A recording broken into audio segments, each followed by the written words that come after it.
My mic is muted. Welcome to the Sideline Podcast. My name is Kevin Showalter, coming at you with episode 50. Cannot believe we've been doing this for almost a year.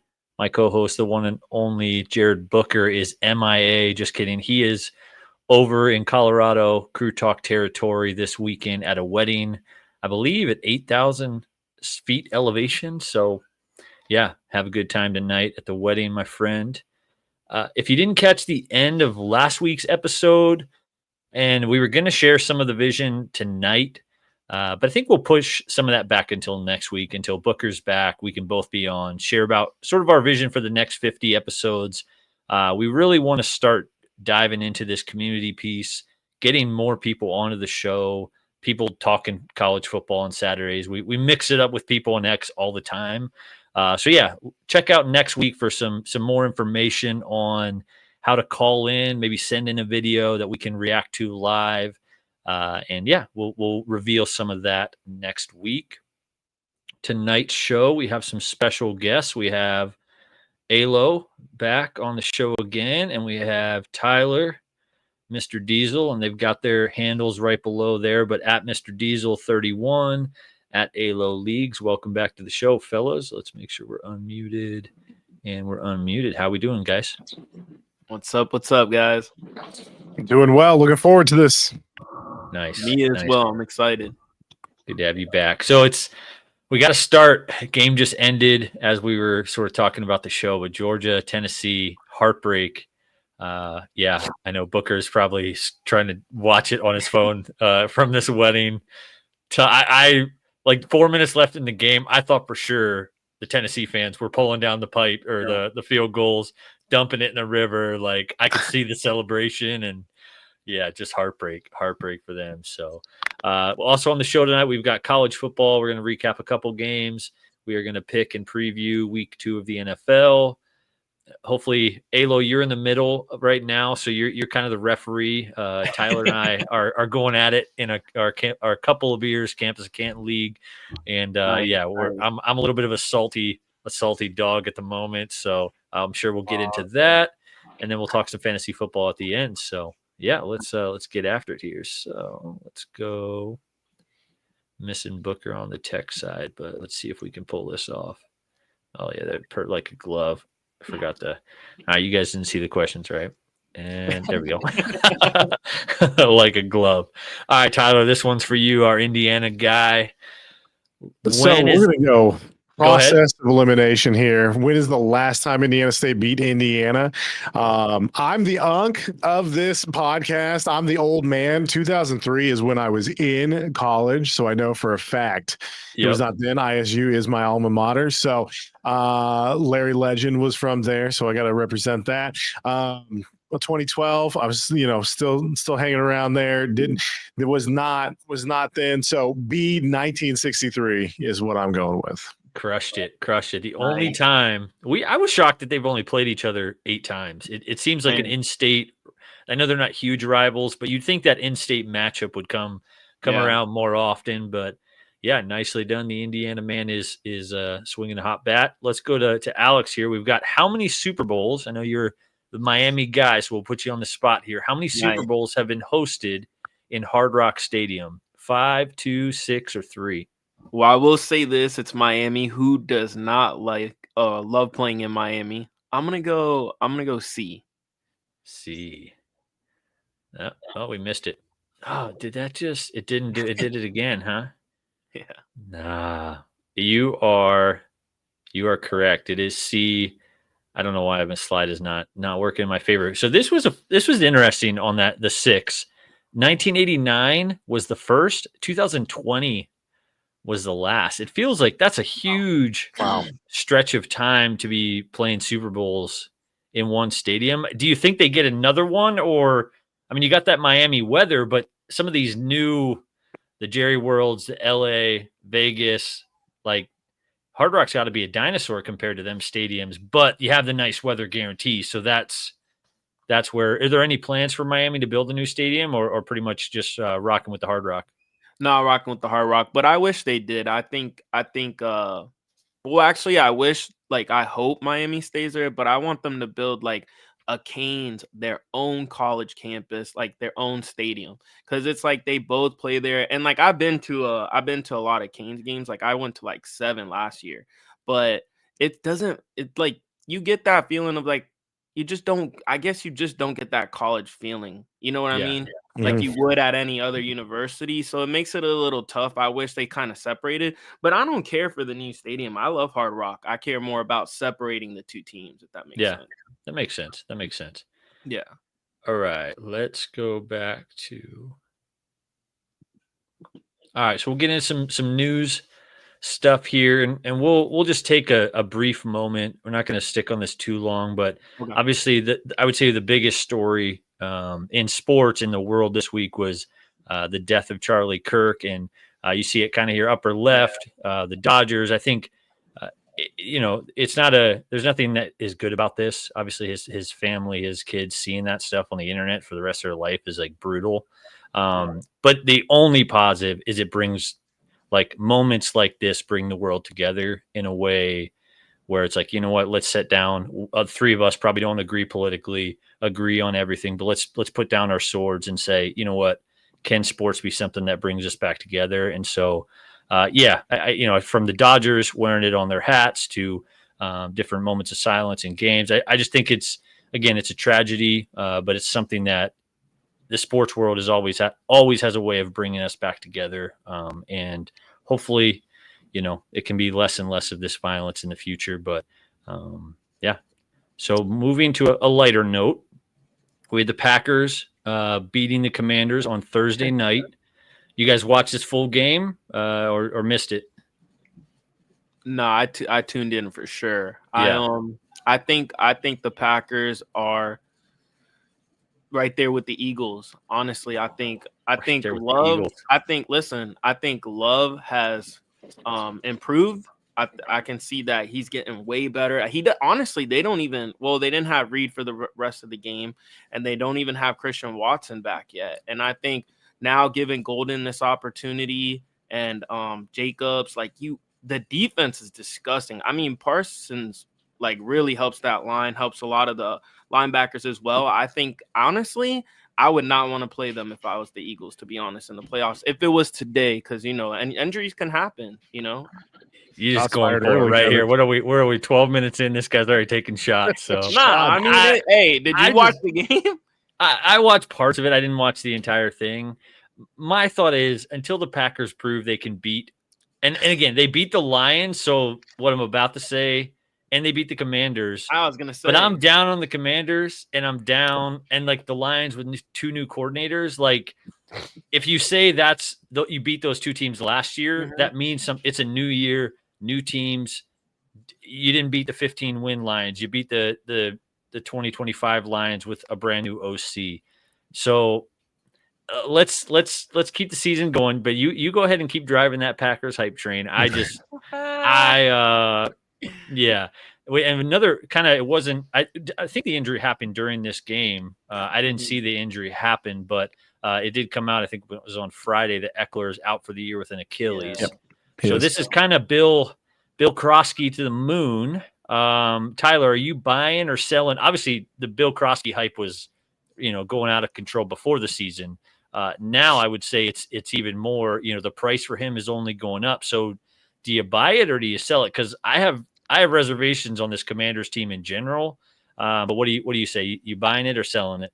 It's still very early in the season, but I think I am going to sell a little bit. I think you saw some cracks there in that Green Bay game. Sophomore slumps are real. You start to see some things from Jaden Daniels even in that game there. Now, of course, I mean, we do have to talk about the Micah Parsons effect of the game. The fact that Jerry let that man walk out that door. 2 first. I mean, he's literally probably being held every single time. He's getting doubled and he's still plowing through. Now that's where I would agree with ALO, where I'm buying Green Bay Packers is that defense. It is stingy, and then you add in Micah Parsons there, and I mean he wasn't even factoring in yet. for as many snaps as he probably will further on into the season. But so there is, you gotta play into that a little bit. But still, I'm probably selling here. The Commanders, some flaws are starting to get exposed against that caliber of a team. So I would say the ceiling for what everyone thought the Commanders could do was definitely the playoffs and getting involved there. But I would say that, yeah, you're going to sell here, and I'll try to get my mic right. Oh, you're good, boss. You're good. No, I think it's a great time to sell because, again, the Commanders are an old team. Bobby Wagner, Zach Ertz. Who was they brought in a left tackle, but he was old. He's old too, right? Did they get the Tunzel? Yeah, they got Tunzel. Old. Yeah. So, like, you've got the young quarterback, and then you've got a bunch of expensive old pieces. And so the thing we know about old pieces in the NFL is they are excessively injury prone. And so, again, hopefully Eckler is able to make a comeback and this isn't a career ender for him. But yeah, I just think the Commanders need to pump the brakes. So I agree with you, Tyler. I think it's a sell, Bill Krosky, because even if he does look like that guy. He's got the burst, the vision, like he looks like a good player. I just think you can get a ridiculous haul for him right now. So why not do that? So, but then again, you might be the guy looking with, you traded him away right before. Let's touch on, I didn't even watch any of this Colorado Buffalo game. I know Booker was mixing up with people on X. They trotted out a new quarterback. I saw Booker said something today of like, it's the end of the era in Boulder. I don't know. It certainly is interesting. Do you think? I mean, Deion just signed that new contract. Yeah. Do you think how much longer do you think Deion remains the coach if they are a 2-win football team, or does he truly ride it out? Obviously, they're paying him a lot of money to endure, but how long do you think he stays the coach in Boulder? I think he stays the coach for several years. I mean, before Deion, who wanted to tune in and watch Colorado, to be honest with you? They were winning like one game. And I'm going to be honest, I think I talked on this about on Crew Talks, and I said, Dante made a good point. He's like, if they lose, so now that they're like 1-2 and we know they're not making the playoffs, why not start the freshman Julian Lewis? And then you can go into the next year. You can go into the next year having that quarterback already getting the reps that he needs and stuff for Deion. Because the one thing that helped him last year is Shedeur Sanders was a pro out there. He was balling. He helped a lot of the issues that they had. He put the team on his back. But now that they don't have that, Ryan did horrible. He threw 1 touchdown, 2 interceptions. I would put the freshman out there, and then next year, ride it out, and you'll have the experience. He needs the experience. That's the problem. It feels like this is going to be okay. Let's go back to Salter, then let's start out Juju. Like the quarterback is going to be able to fix this, and yes, the quarterback can help take you a long way. But if you don't have the horses, you don't have the horses. And so I just think, I think this is going to be a quarterback mess this year. And it should be a boost towards Shedeur stock of like, hey, maybe maybe he was a big part of why they were. Jimmy Horn, we like him. Mixed feelings on Hunter. Like they had some wide receivers last year, but then it's Shedeur getting the ball to those guys. So any other thoughts or any other news stories? I do have here that the college football is getting extended in Ireland. Not a huge thing. We don't have to spend a whole lot of time on that. Anything else you guys heard about, seen about this week on X or in the sports world? I think you pretty much covered it. That's that hits all the hot topics. Right on. Yeah, absolutely. Okay, so we got the big one happening in South Bend right now. So I don't even have the game on, but I think you guys have the game on. We are kind of watching along. I'm following along on the comments here on X as well. So, but yeah, feel free, Tyler, ALO. They'll be interjecting with updates from South Bend as we go. But we're about to jump into some college football recaps from today. One question for you, Tyler. Do we think Notre Dame is going to be legit? Can they get back to the college football playoffs? This is kind of their first, a big test here against an SEC opponent. But do we think they're legit? Texas A&M Texas A&M, how do we feel about these teams? I do. I think the quarterback car is looking good right off the bat there.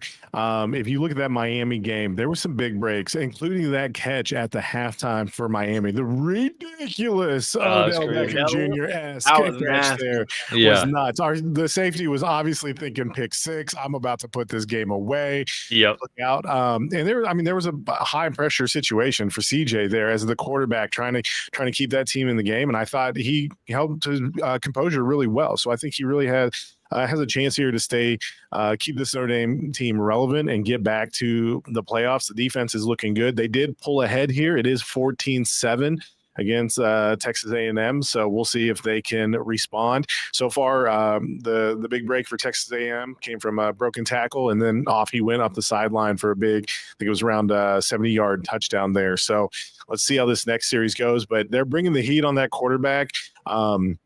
I love the defense. I think they've kind of gone back to that old school style Notre Dame front line, a lot of defense. So I'm very excited, and we're going to see. Time will tell from this game tonight with this SEC, Texas A&M, and see what they look like. Yeah. All right, let's move back over here. So there's a college football week 3. Again, Booker's is probably feeling. We just got an interception for Notre Dame as well. There we go. All I had to do was talk up the defense, and look at that. Nice. All right, so I didn't watch this entire game. I was kind of following along. Yeah. We had my son's flag football team, or football game this afternoon. Which, does it make me a bad guy if I ran up the score in a 5 to 6 year old flag football game? Like, I looked down and it was 42-0, and I was like, oh, I probably should have we should have taken the foot off the gas on that, but it was a good time. I mean, Signetti approves. Yeah, Signetti approved a flag football strategy. Teach them early, man. Teach them early. The thing is, we had some rough times last year. We have a lot of kids back on the team, and they're doing really well. And so, I mean, there's limited options to hey, we can just put all of our bench in there. Like, everybody's pretty much playing. So it just maybe next week, if it's that much of a a bloodbath, we will. We'll let the defensive coordinator know to hey, let's let them score. But anyway, big game here in Knoxville. This is an awesome stadium. If you guys have never been, Booker and I actually got to go to a game at Neyland, and it was incredible. The atmosphere. I love the checkerboard. Again, I'm not a Tennessee fan by birthright, but I do have a slight leaning towards them, especially in a game like this. And yeah, just seeing that checkerboard stadium is incredible. You guys watch this game? Any thoughts? Yeah, fire away. Yeah, I was gonna say, I honestly thought I was watching in the beginning, and I thought Tennessee was gonna. They did pull away. I thought that it was gonna be over. It was gonna be done once they were up 21-7. I thought it was over. I was like, oh man, Tennessee's for real. And I was kind of happy that it ended up being a great game, but I was also super happy that Gunner, the quarterback for Georgia, he had a little bit of mistakes in the beginning, but he ended up getting it together. It was a back and forth game. I loved it because also what I was going to say too is Joey Aguilar, he threw 2 picks and got them back. He let Georgia get back in the game. And then he went back out there and threw another 2 touchdowns. I was like, man, this honestly, to answer that question, I think I will see both of them in the playoffs. I think they're both great teams, honestly. Georgia, pulled it off. It was a great game. Yeah. Yeah, I think that's probably a solid. Go ahead, Tyler. Monkey off the back, the 8 straight losses. I think they absolutely. I agree. They can both be in the playoffs, but I think for Tennessee, it was more of a pride thing. They really wanted that win. I love the underdog story myself always. So I was kind of rooting for Tennessee. No ties myself to it. But I was hoping for them. They were panning across the crowd. You could just see the angst in all of Tennessee. And then first comes the false start, then comes the missed kick. And I was, I could feel it for them. Yeah. And it might be the heist of the century to send Nico to UCLA and to get Joey Aguilar on this team. I mean, he looks like the real deal, and he's motivated. He's hungry. He seems like a team guy. And again, this isn't a ragdoll on Nico, but man, he really fumbled. Again, he might be not fumbling the bag because he probably got more money to go to LA, but to go to LA and just take a beat down week in, week out is a brutal look for when you see what this Tennessee team is doing. The crazy part is he actually got less money. Yes. So he did got fumble less the bag. money to go to UCLA. Yes. He could have had what he wanted $3 million at Tennessee, and they were going to give him, I think, like $2 million, and he ended up taking $1.5 million at UCLA. Jeez. That's crazy. And just wanted the weather, huh? He could have been on a way better team. He ended up going to a track team. Yeah. Yep. No, for sure. All right. So, yeah, Georgia, I mean, they look every bit the Georgia team. I think they weren't as a lot of people were in on like the Oregons, Ohio States, Texas, the Penn States. But, Kirby Smart and Georgia, they just keep plugging along, recruiting 5-star players on defense, playing hard-nosed defense. I mean, has there ever been a more Georgia quarterback than Gunnar Stockton, down to the name, the way he plays, kind of the company man? He's not the most spectacular quarterback you've ever seen, but he just – I mean, when you think of a Georgia quarterback, it's like, oh, yeah, Gunnar Stockton. That seems exactly who they want, Yeah. So, yeah, I think Georgia's definitely going to be a tough out for anybody, come playoff time. This is exactly what I would expect from Eagles U over here from Kevin. That's what I was like. What do you mean Eagles U? But yeah. Want them to just keep pumping out defensive players. Send them to Philly. Just pluck up there. Yep. Somehow the Eagles get them. It's crazy. That's every single year. Every year. Love it. All right. So Bama, a lot of people wrote them off as just completely cooked, done. Huge bounce back today. Sorry, I'm just scrolling my notes here. There we go. So I looked before the game. This was a 20.5-point spread. And my only thought before the game was like, Bama cannot, at home, this cannot be a 10-point, a 7-point, a close game. Like, they have to come out here and just stomp on them. And they did. Doesn't this mean Alabama's instantly back in the playoff spot? But I do think it's a good sign of like, hey, they are a lot better of a team. They have an amazing O-line.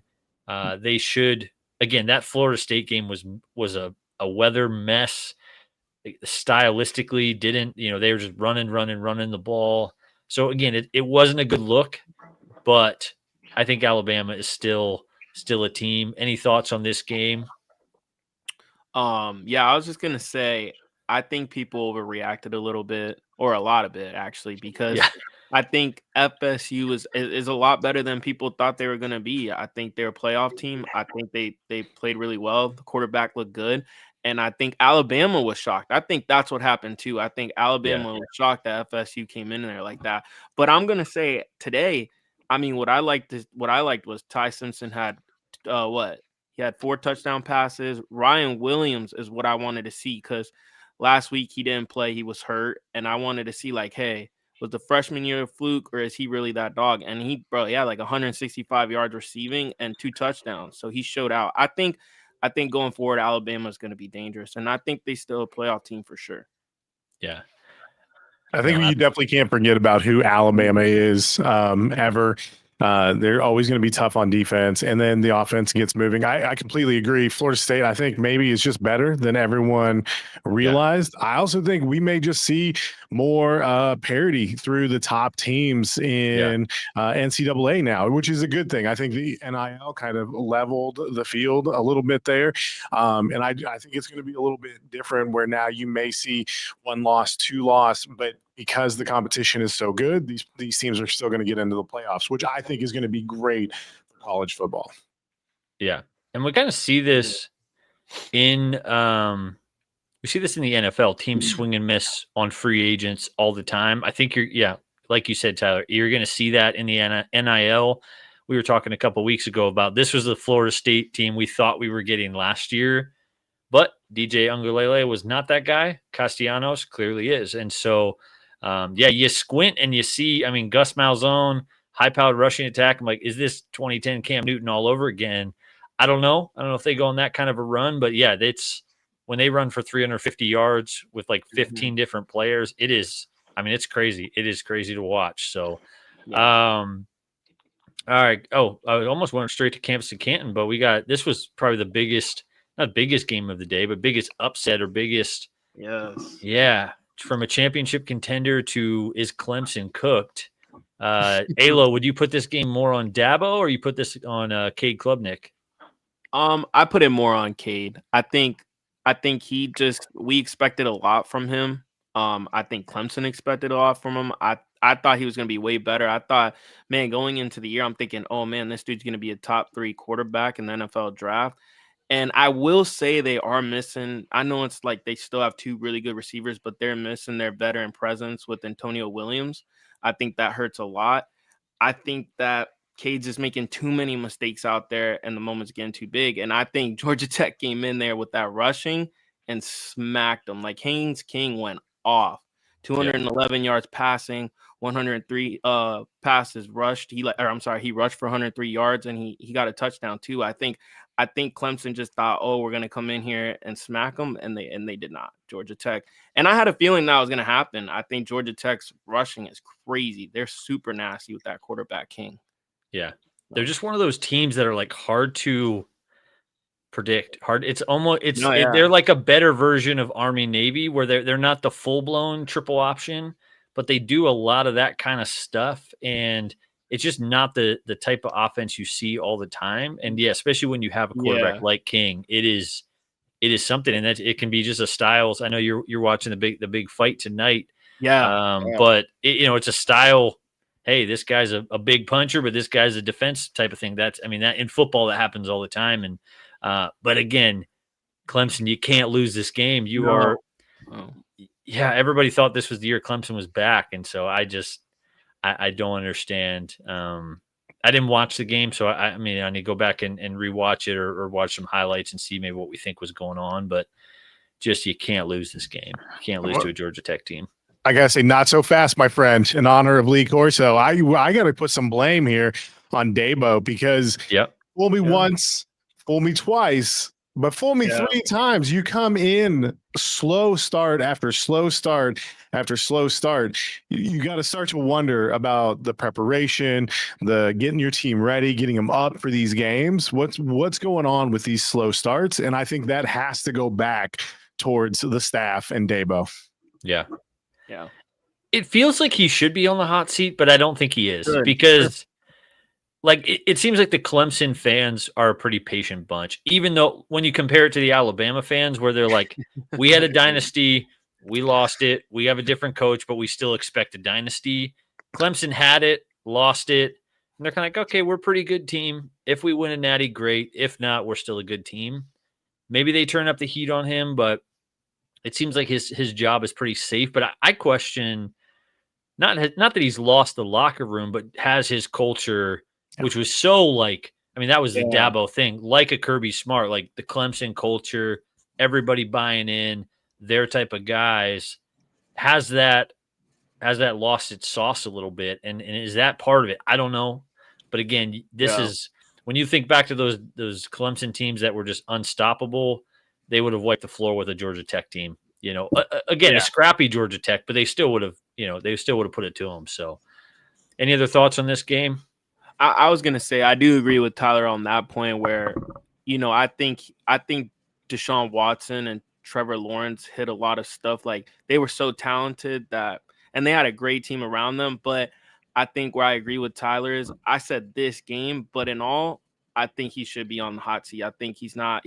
They like he said, they just look slow going out there. And you're Clemson, you can't look like that going out there against Georgia Tech. That can't happen. Can't happen. No. And I see the Adam Randall here, 80 yards and touchdown. I guess this is a great segue, Tyler, for you. Let's give you the floor here. I was trying to pull up in our score. It looks like I'm done. Yeah, you're at 176. I'm at 129. I've got a couple stragglers still going, but it's not looking good. Omar Cooper with the 54 piece is just unsurmountable. But my question for you is, and obviously you can take your victory parade if you would like. But how you liking? Again, we talked about a couple weeks ago, but we fired up this Campus Canton League with the Crew Talk podcast. I guess my only positive here is you are on sort of the TSP side of the bracket, so that's kind of a win for us. But how you liking Campus Canton so far? Now that we've gotten through 55 rounds of drafting, and your team is looking good. How are we liking Campus of Canton so far? I'm not gonna lie, that draft was a grind because I'm also, not only am I the unk, I'm also the casual. I usually like to watch my teams. You can check with my local fantasy leagues. I usually get beat up on quite a bit. But it kind of motivated me. I was like, you know what? Let's try to get into it more this year. Let's do a little bit more research. Let's try to figure this out. And that draft was a grind, but it has been very much worth it. It is opened me up to the whole college landscape. I'm paying attention to more. I'm watching Arkansas quarterback run wild all over the place because I happened to draft him, which helps me for the NFL, because NFL was always kind of my primary focus. Obviously, I'm a Colts fan. You know, I had Peyton Manning for those glorious years. So, but now that I'm kind of getting more and broaden my spectrum here of the college game, I've really enjoyed it. It's a lot of fun because you're looking at these matchups. You're looking for the big dogs beating up on the little guys a little bit and trying to get those in there, like Omar Cooper going for 200 yards and 4 TDs all over Indiana State. And like I said, the Arkansas, but I moved him to my bench this week because it looked like there were some better matchups to take advantage of there. So it's definitely a lot of fun. And the fact that I have so much to root for on Saturday, and then going into Sunday, you still have that NFL lineup. It's been very enjoyable. I've even found myself trying to talk to a few people into it, trying to maybe expand the league a little bit. So no, it definitely, I was in the same boat where I liked college football, but it's a lot of fun when you have fantasy football matchups to add alongside of your college football Saturdays. Our family members, our girlfriends, wives, loved ones probably don't like it as much because we're like, instead of just watching a game, now you're like, well, now I got to watch Arkansas. I have to know if they they do something today. So it's been a lot of fun and really enjoying the league this year. I would say notice to everybody in that league. I am available for business on making trades because I feel like I have too good of a team to be 0-3, and I am just salty about it. So, we'll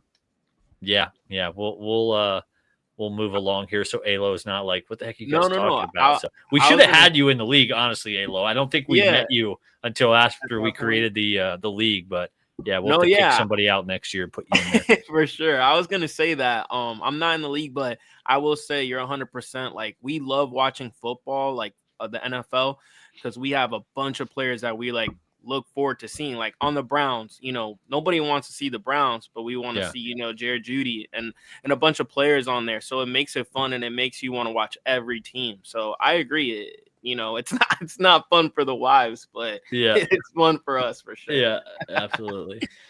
All right, let's move along to the NFL here. I guess one more thing. How's that Notre Dame Texas A&M game going? Any big updates there, Tyler? So Notre Dame did, after the turnover, they took it to about the 2-yard line.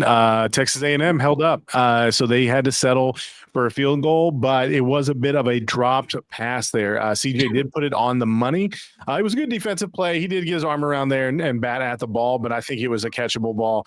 Could have got the touchdown there, but 17-7. And now you'll get to see if Notre Dame can really start to squeeze with that defense on the quarterback. He already had 1 interception, so if they can continue to bring the heat on him and see if he cracks a little bit here under the pressure. Down 10. Yeah, right on. So as we move into the NFL, I just dropped it in the chat on X, but if you guys have any comments or questions for fantasy football lineups tomorrow, again, I'll post sort of a lot of people post. I think we've been making our bones on actually responding to people. There's a lot of big creators out there where it's they'll post the sit start and then sort of the mob will answer the questions. We are small enough at this point to we can answer to those. But again, anybody listening along, if you have any tough sit start matchups, ALO, Tyler, myself, we'd be happy to chip in. So just fire those away in the comments. Do I start Jerry Judy or do I start somebody else? So let us know. All right, so we're gonna move into picking some college games. Here we go, some NFL games.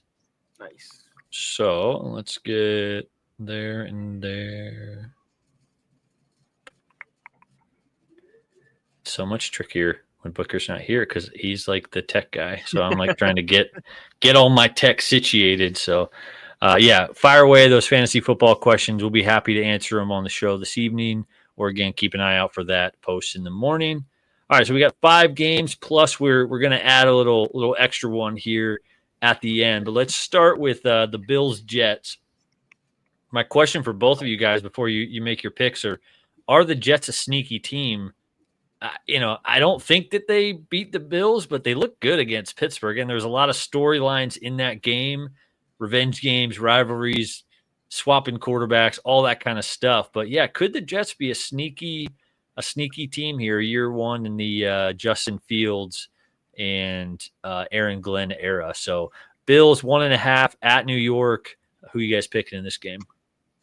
I'm gonna go with the upset. I got the Jets. I got the Jets beating the Bills. Here's a couple things. So one, I think Fields with the run game and Breece Hall behind him. I think that what caused a lot of problems for the Bills was Derrick Henry and Lamar Jackson. So I think, yeah, it's not, of course, Fields isn't and Breece Hall is not Derrick Henry and Lamar Jackson, but I think they could do a lot of damage. And I mean, if you really watch that game, I'm not going to say a lot of things were lucky, but a lot of things did go the Bills way for sure. And it took a huge performance from Josh Allen, a 15-point comeback. And I also think what helped too is Justin Fields looks like he looks legit now, and he has coaching staff that believes in him now. Yeah. And I think with that team and him and Garrett Wilson too, I think they can do the upset. And if not the upset, I do believe they only lose by like a field goal. I think it's a close game all the way. And I also think the other issue I was going to say is the Bills are on a they're on a high pedestal right now. They just beat the Ravens. They're feeling great. I think the problem is they're going to go in there a little cocky, and the Jets are like, hey man, we just lost to the Steelers in a game we should have won. Let's get this crap together. And I think they go in there and pull it off, to be honest. Right on. Tyler, who you got in this game? I disagree. I think the Bills are going to still just be the Bills. Josh Allen. Bills are the Bills. Yes. Yes, there was a lot that went right for the Bills. And I think there was a lot of energy in that Steelers-Jets game. I was surprised for Fields. I'm rooting for Fields. I hope he continues the success. But what worried me about the Jets was the defense. I was a little shocked that they were not a little bit more sturdy than they were against the Steelers there. Now it may be Art Smith just kind of bringing it back to life. I mean, he has a history. Tannehill, he's got Smith back for him, so he knows how to revive these older quarterbacks who struggled previously and get them rolling again. So there's that piece. But I think Josh Allen is just good. He figures it out. For a long time, I used to tell my brother-in-law he was always good for that one angsty fumble, though, that was always going to cost him. And he did still almost have one of those moments last time. But I think this is just their division. And, I think maybe the Ravens, I think that was just a preview of the championship game that we're probably going to get. But I think here they'll kind of flex their muscles and say, that was two heavyweight champions going at each other. But you're still the Jets, and we're gonna put you in your place and let you know who runs the AFC East. Fair enough. I don't know if Booker could handle the Vols and the Bills losing back-to-back days. That would be pretty challenging on the psyche. Tough. Honestly, that Jets-Steelers game was crazy. Like, how many times those defenses, those teams, those coaches are you expecting a shootout? So I almost, after that game, I was like, man, I should have been higher on Justin Fields. I have him in our first Campus Canton league, and I have Garrett Wilson, so I'm all about it. But in redraft stuff, it's like I wanted to go full send, but I was just like, I don't know. I'd rather just be the guy who I missed out on this than fully trusting it. Yeah. I think the only way the Bills lose is the emotional high, like you said there, ALO, of, hey, it was such a big game, such a kind of do they have a slight letdown on the road? Yeah. However, I'm taking the Bills. I'm taking the Bills in this game. So let's move along here. We've got the Chiefs and the Eagles. You know what really makes me salty about this one? Someone had posted on X, and I should have found it and put it on the show. only the second time the Chiefs have been a home underdog in the Mahomes era. It's not what I want to see. That being said, I don't actually like this is a losable game for the Eagles, and I'm not too worried about it because the Chiefs have all of the emotional momentum. They can't go, the 0-2 statistics are widely, out there of it's really challenging to make the playoffs when you start 0-2. I don't think that necessarily matters for the Chiefs. They are a good enough team where they could start 0-2 and still make a run. I don't like picking the Eagles. I'm going to pick the Eagles because I just think they are that team. But that only the second time a home underdog for the Chiefs has me incredibly nervous for a little Chiefs revenge game tomorrow. So who are you guys taking in this game? You know what? I'm sorry, but I'm going to have to go the Eagles because listen, the one thing that Patrick Mahomes struggles with, and any quarterback, you can be the greatest quarterback in the world, even Tom Brady struggles with pressure. What's the one thing the Eagles do? Jalen Carter didn't play last week, and they still put pressure on Dak Prescott. Yeah. So I think with the addition of Jalen Carter, and I think, also, I think you say the Chiefs don't want to hear that, but I don't think the Eagles want to hear either that, oh, they won that one game. The Chiefs still got them. It was just that one game. They also won the last Super Bowl before that. So they don't want to hear that either. I think when them two play each other, it's like the Bengals and the Chiefs playing they're playing lights out. So I also believe that, the other thing too that we forget is Patrick Mahomes does not have Rice and he does not have Worthy. So that's going to be a little tough. Juju Smith-Schuster, man. The little Brown engine that could.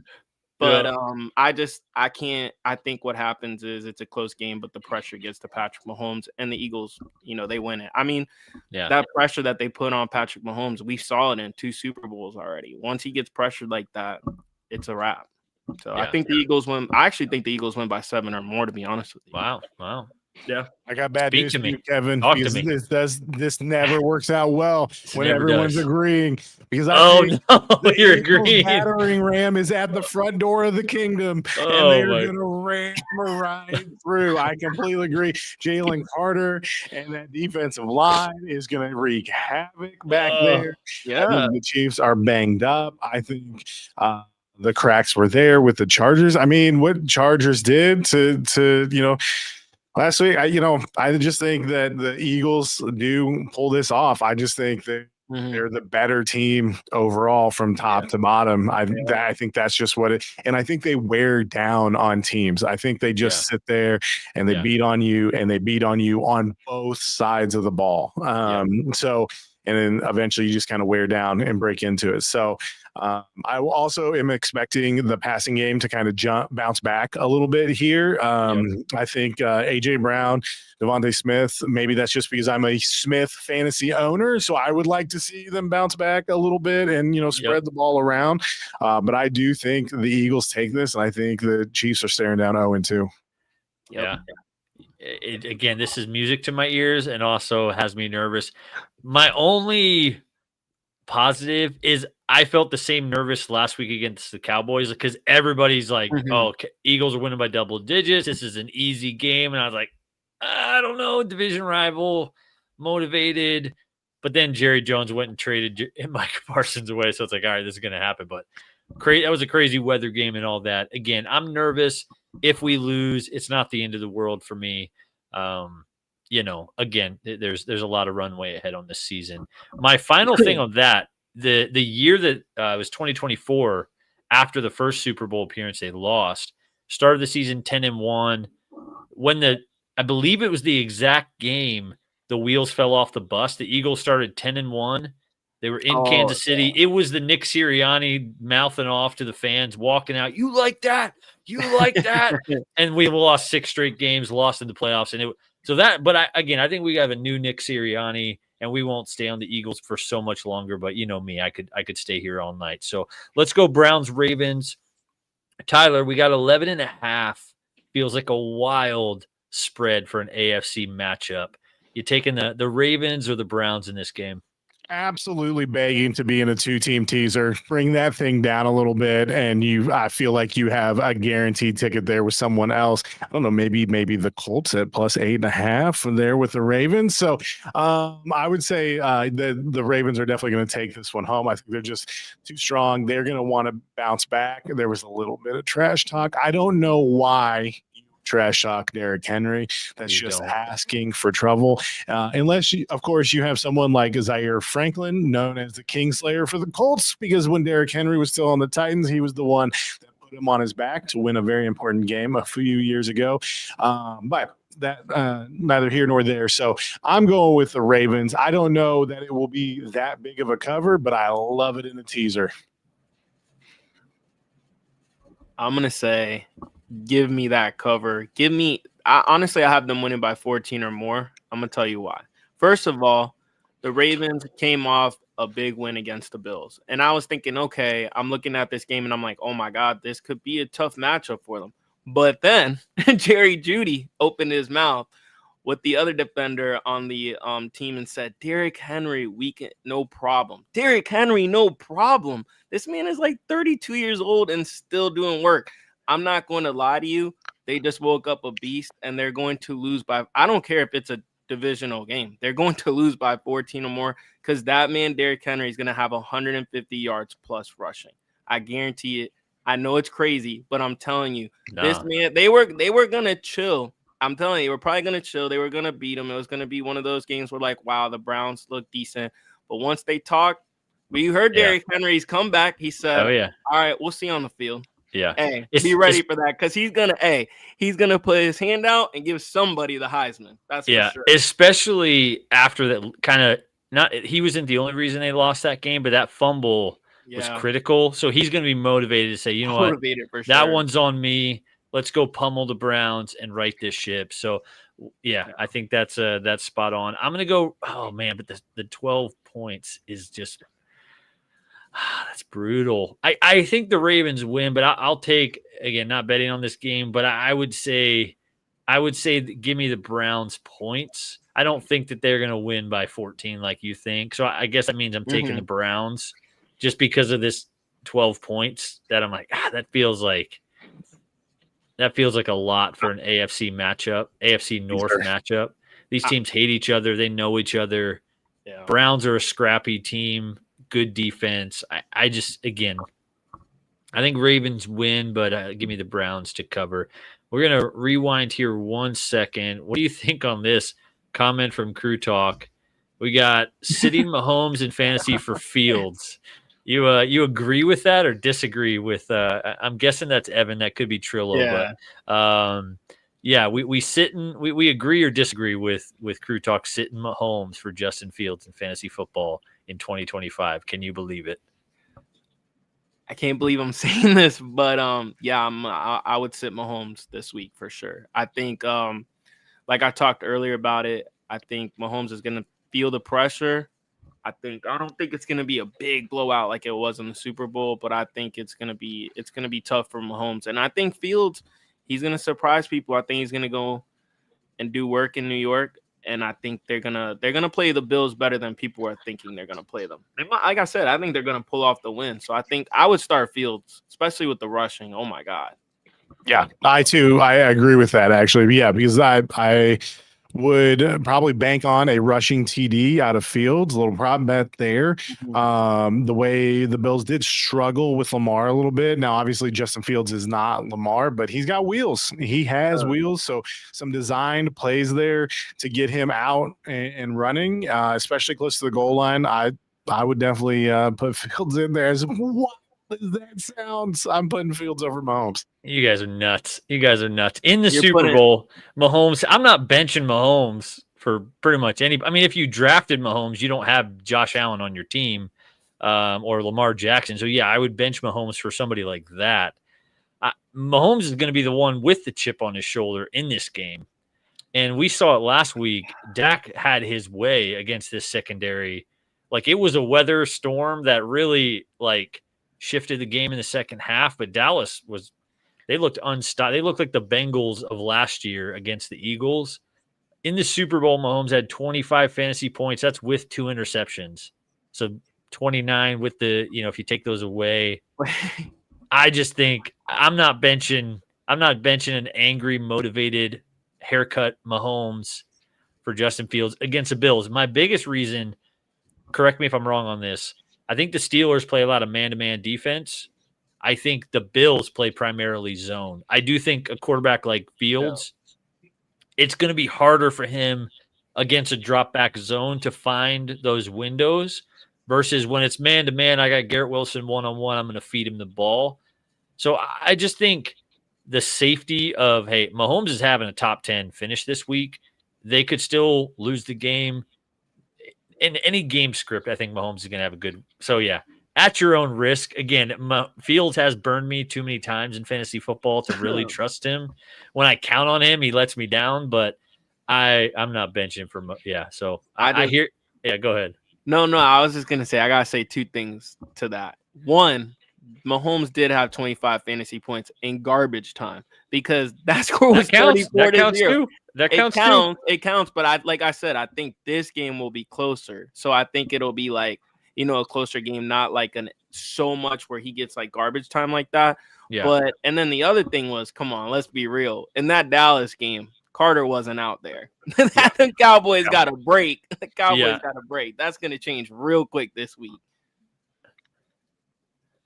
Yeah, that's my thoughts as well. I think Carter is just such a difference maker there. Yeah. And you are right, in the Super Bowl, they still, got the points, got all that.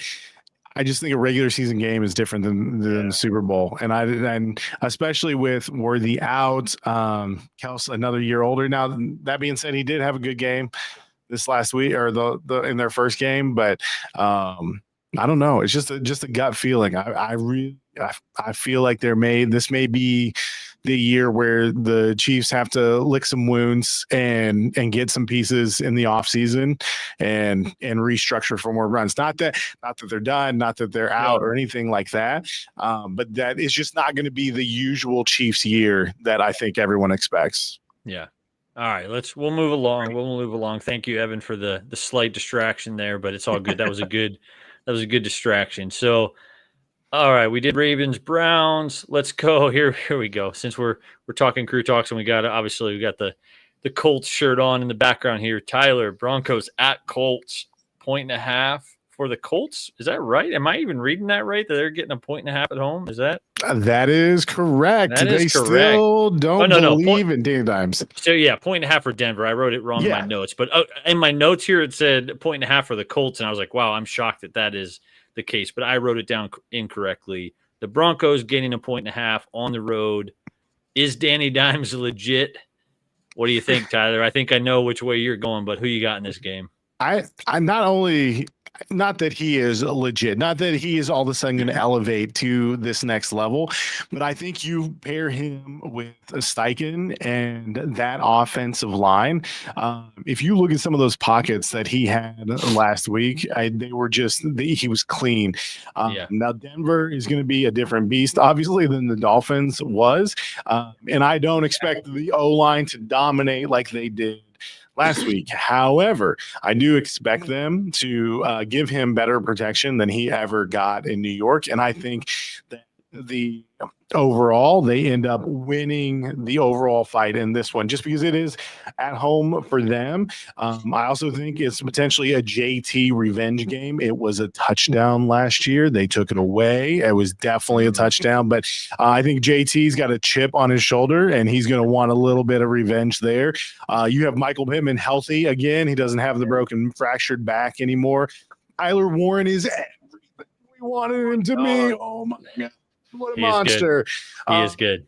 And I think that's some of the things that I didn't account for Danny Dimes was how much Tyler Warren could unlock this offense, giving Shane Steichen that type of player that can get those blocks, can take a 2-yard, 3-yard pass and turn it into 8 yards. Those little things, the little juke he had where, he caught it, stopped on a dime, turned and went upfield and made 2 defenders sit on their backs for a few minutes to get a breather.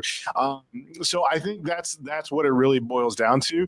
And I think, what we talked about it earlier with Jane Daniels, those sophomore slumps are real life things. So Bo Nix, while everything looked good last year, and that he probably still has a bright future with Sean Payton. I still think he's going to kind of be getting in line here. Now, the Colts are short a lot of defenders. Mooney Ward, Latu has a hamstring. Jalen Jones just went to IR for the next 4 weeks. So I do think you have some issues there. So not that Broncos will put up some points. I don't think it'll be kind of the shutout through 3 quarters like it was last week. But I do like the Colts in this game for the boss. Sorry, just responded to a bizarre message that I received. And I was like, oh man. All right, so you're going Colts. Tyler or ALO, who do you got in this one?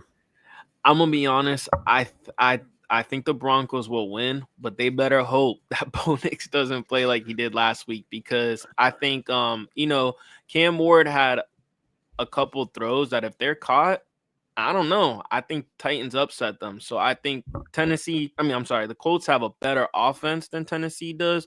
Yeah. So, and I think, like Tyler said, he hit it right on the dot. Like, you have Tyler Warren is a monster. He's like a baby Bowers out there.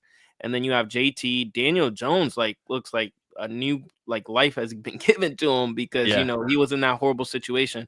So I'm just saying, I think the defense helps the Broncos pull it off. I think it's a close game. I think it's more like if I had to choose, it was more like a 14-10 game. But they better be careful, because if Bo Nix plays like he did last week, it might be a 10-point win by the Colts. So yeah, I'd be careful for sure. Yeah, I think it's a lot closer than people think. But I think in a close game, I'm going to lean Sean Payton and the Broncos over the Colts. Yeah. Even in Indy, I think. I don't know if was week 1 a sophomore slump. You could say the same thing about Jaden Daniels and the Commanders. It is probably too soon to tell on both of those teams. Both probably hot take Super Bowl prediction type of teams. We'll see. Probably a year early on both of them. But I think in a close game, I'll take the more experienced coach to pull this one out. So, yeah, I agree. Let's move along. We got 2 more. Well, 1 more on the graphic, then we'll do one more special one for since we have ALO here tonight. We've got Bucks Titans. Wow, been a long day. Bucks Texans. My question on this one. Sorry, I was trying to go full screen. There we go.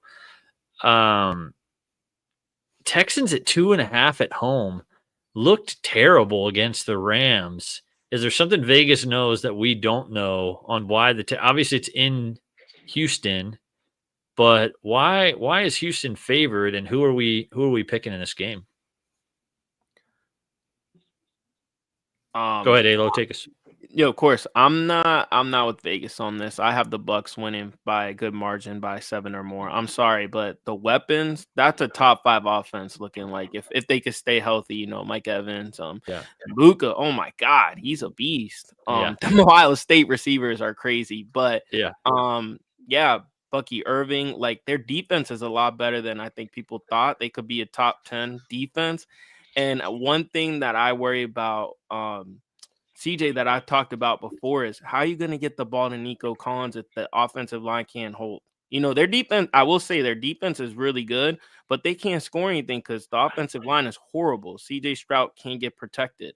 So I think it's going to be hard for him to feed Nico Collins. I think with Joe Mixon being out, it's going to be tough. So I honestly have the Bucks by 7 or more, to be honest. I think they're just a way better overall team right now. What do you think, Tyler? So I'm going to agree. I think it's the Bucks. The thing that worries me the most about the Texans, and I shouldn't say worries me the most, what I'm celebrating the most is that offensive line looks like it's struggling, because I would love to see the Colts obviously win the AFC South. But that offensive line looks in shambles a little bit. Now, is that because the Rams are known for having a really good defensive line, and, even without Aaron Donald, have kind of kept it going there at the front? Jared Verse is a beast. So, it might be that, but either way, I think the Bucs have a good defensive line, and I think they're stout. Vita Vea is still that dude in the middle, so I think the Texans actually struggle quite a bit here, and I think the Bucs come out on top. Baker Mayfield has revitalized his career. I mean, we're in a new world. You know, these quarterbacks used to not get a second chance, or once they were kind of done at their first location, there was really tough task to come back from that. And now we're in a new world with Sam Darnold, Geno Smith, Baker Mayfield. And I think obviously we can see who won that deal after the Browns let him go and walk out the door so they could bring in Deshaun Watson. So give me the Bucs in that one. Yeah. No, I feel the same. I'm gonna pick the Bucs as well. I was shocked that the line was what it was, because I think it seems like the Bucs are the better team. I guess it's the bounce back. Yep. Maybe, hey, the Rams defense was so good. You don't want to go 0-2. You're at home. So there's more motivation there maybe, but both teams are going to be motivated to keep going. I guess you could say that Houston D-line against a patched together Tampa O-line while Wirfs is still getting back. But, yeah, I think the Bucs win this game, Monday Night Football.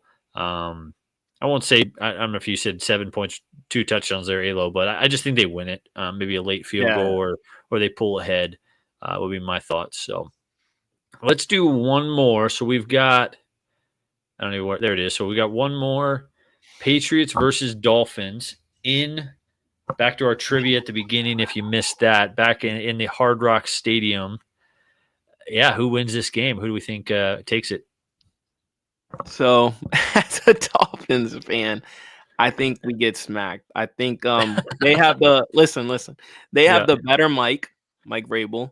I think Mike McDaniel's whole scheme is done. I think that whole I think people have caught on to it. That's the problem. Yeah. I think Tyreek Hill is, don't get me wrong, he's a great talent, but everywhere that man goes, he's only been, even in college, he always has issues. I'm sorry, I'm reading the comment, but yeah, no, everywhere he goes, it's always a problem. And the crazy thing was, right off the bat, I knew it was going to be a shit show when he said Tua is more accurate than Mahomes. I said, you got to be freaking kidding. How do you start it off like that?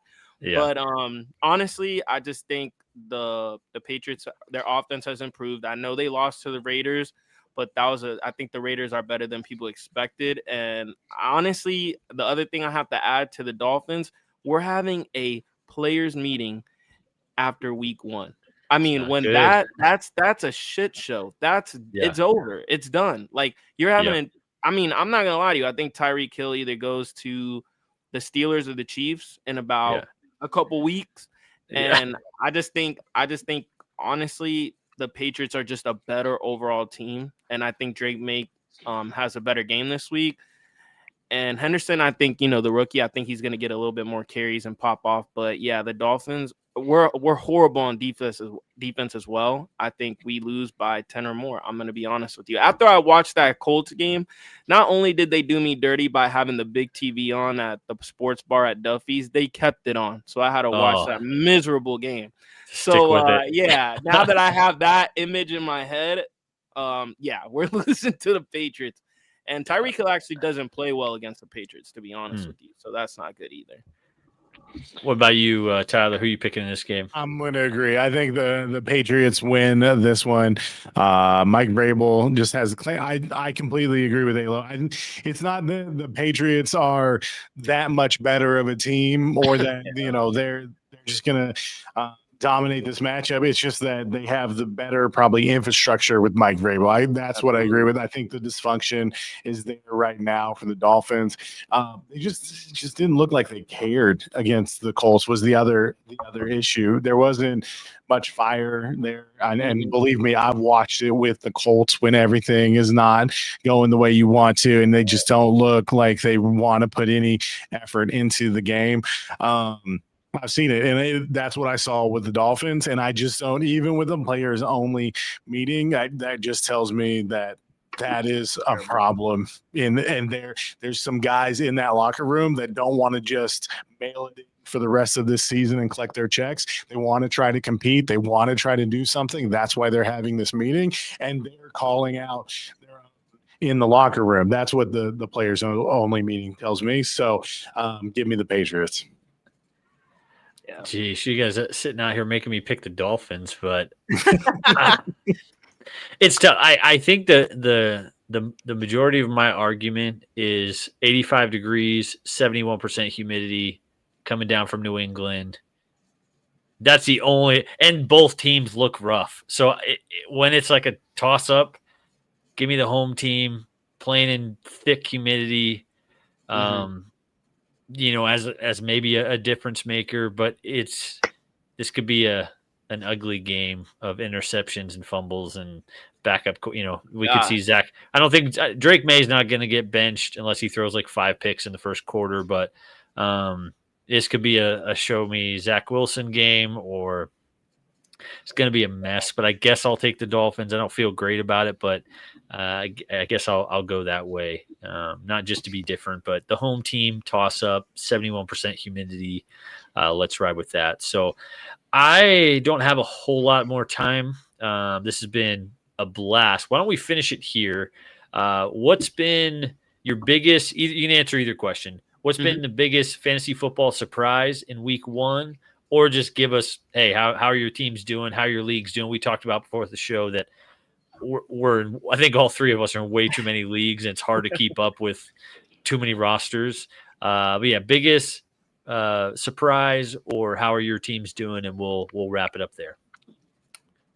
I'm gonna go. I'll answer both real quick. So the biggest surprise I have, 2. One is as a disappointment with Jamar Chase. I mean, dude, he killed me last week in a lot of leagues, especially because he was the number 1 overall pick in probably most of everybody's leagues, redraft leagues. The other part is, dude, Tucker Kraft, man, he's the real deal as a tight end. I think he's a sleeper. I think, man, what was it, 124 yards? Oof. He might even be wide. I mean, he's not a wide receiver, but he might even be the first option on that team with all the injuries they have. And yeah, speaking of fantasy leagues, I think I'm in like 50.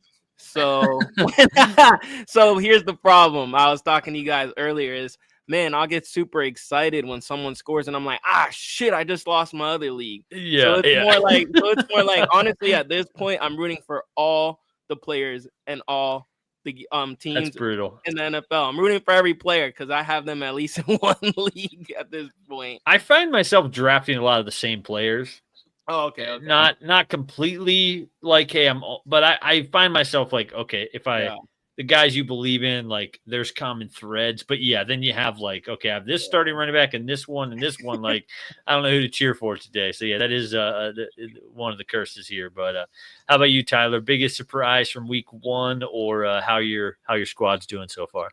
So biggest surprise, I'm going to agree with ALO. Tucker Kraft, as an owner of Tucker Kraft, I was actually very nervous about taking him. It was just kind of a position I was in. The options weren't great at tight end. So I went Tucker Kraft. What made me nervous about it, and maybe the injuries helped, was that the ball would just get spread around too much. I thought there was other options there, especially with Josh Jacobs in the backfield. I just was worried about touchdown productivity and things like that. But it looks like they do want to. LaFleur wants to go to him and let him eat. So Tucker Kraft is definitely my biggest surprise. I am enjoying playing multiple leagues. I'm only in 4, so I'm okay. I'm doing all right with that. But my biggest complaint is one of them. My work league is 16 teams. It's too much. Ooh.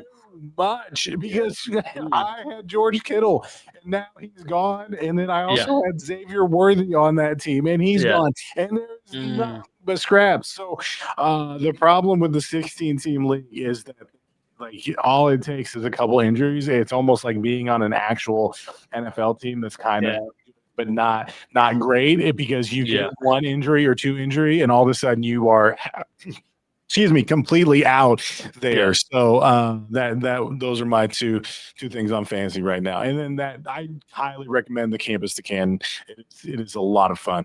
Yeah. I think my biggest surprise, I did well week 1. I want to answer both. I did well week 1. That was even amongst a lot of leagues. But the surprise in that was probably Justin Fields and the Jets. Mm-hmm. And like, wow, this again, whether you bench him or not, but just the Jets offense looking not inept was definitely a surprise for me. So again, thank you all for watching. Give these guys a follow. You got ALO at ALO Leagues, Tyler at Mr. Diesel 31. And yeah, appreciate you joining tonight. Enjoy your fantasy football games tomorrow. Keep an eye out for our sit starts. Any of you guys out there who want to talk some ball in the morning, we'll be around. And until next time, have a good weekend, rest of you.